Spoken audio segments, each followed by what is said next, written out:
I wanted to start off just on sort of what I've heard over the past few weeks, in particular from you and your party, criticizing the government's record on basically getting stuff done, right? How much they have or they haven't done in your view. You're critical of them for using bureaucracy in the case of this major projects office to do what, in your view, the market should do.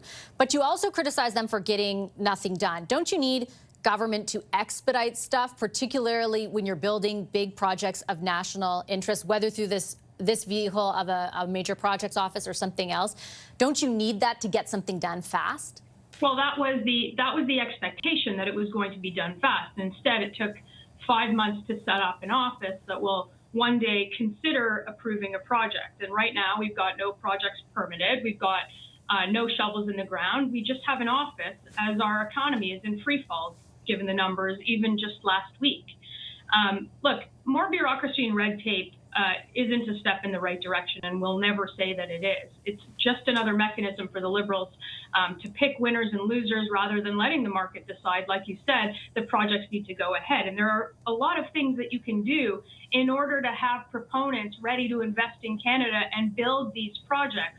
And that's the exact bureaucracy that's in the way that they have set up an office, a bureaucratic office, to solve. That's things like the C-69, the legislation that makes pipelines illegal, the tanker ban off the West Coast, the emissions cap, the industrial carbon tax. There is a number of things that you need to do to spur innovation and create these conditions that you talk about, so resource projects can actually be built in Canada.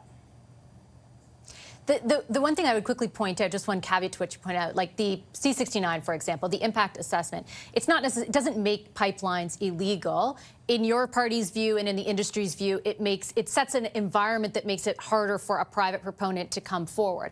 I interviewed the Minister of Energy a few weeks ago. I put those concerns to him. I asked him whether or not they were fully going to rescind many of the things that you just listed off. And what he communicated was basically that that C5, that the new powers that affords the federal government would allow them on a case-by-case basis to override things like Bill C-69 or the emissions cap if it is in the name of a project getting built. Isn't that exactly what you're looking for? Well, then repeal the anti-growth laws.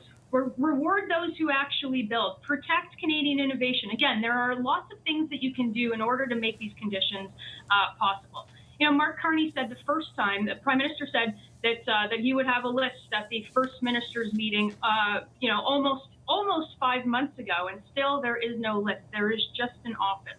So we're saying there's lots of things that you can do, and that's exactly what we'll propose when we come back to Parliament in a couple of weeks, a Canadian sovereignty law that will put all of these things right on the front burner. So it signals to proponents, to industry who have also been asking for these things, to get them off the table and out of the way, and stop any of the trepidation that people have about the Canadian economy and the way that we don't build here.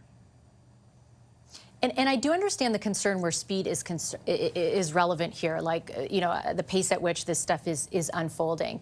But if you were to do everything that you said and that the Sovereignty Act, for example, lays out, get rid of the emissions cap, get rid of the industrial carbon tax, get rid of C-69, get rid of the tanker ban, well, what is left of our actions to address climate change? Like, essentially what you're advocating for is taking away everything that our country was going to do to achieve targets that we had set out to help mitigate the impacts of climate change in favor of something the government already said they'd do on a case-by-case basis rather than throw the whole baby out with the bathwater.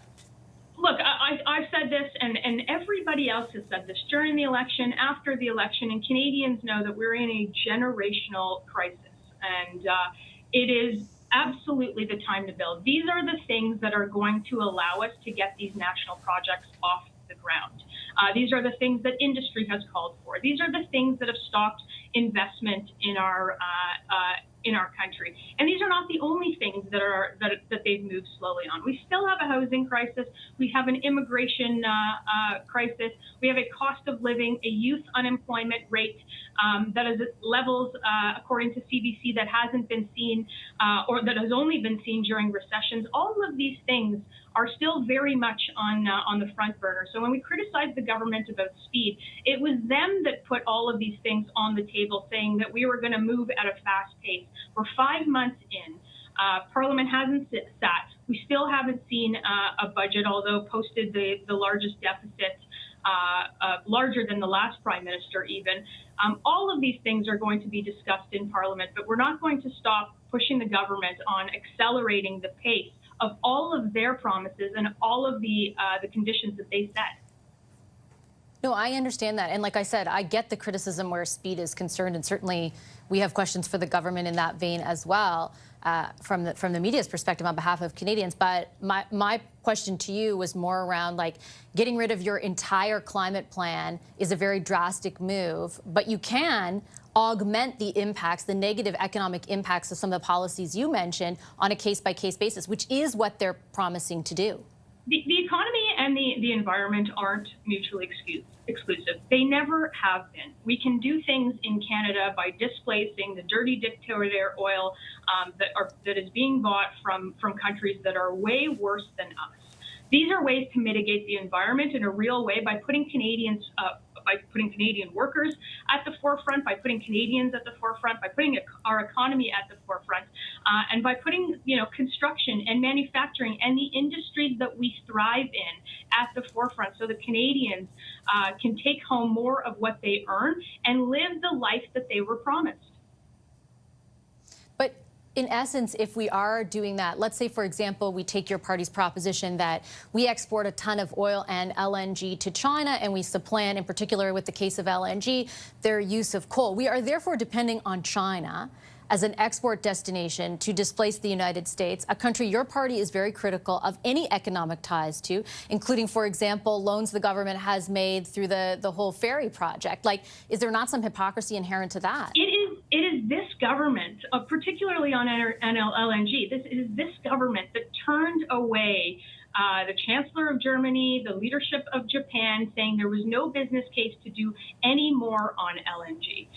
And that could have displaced tons, again, of that dirty dictator oil that countries who are killing our own people are dependent on. It is this government over the last decade that has shut down resource development and has made it more difficult for Canadian oil and gas and LNG and all the rest to make it to markets, cleaner LNG, cleaner oil, cleaner gas, to make it to markets that would depend on it and that want it, who we have heard in the last number of weeks want it. But respectfully, and I did those interviews with those leaders, and they all said to me, and I made public, that they wanted that LNG.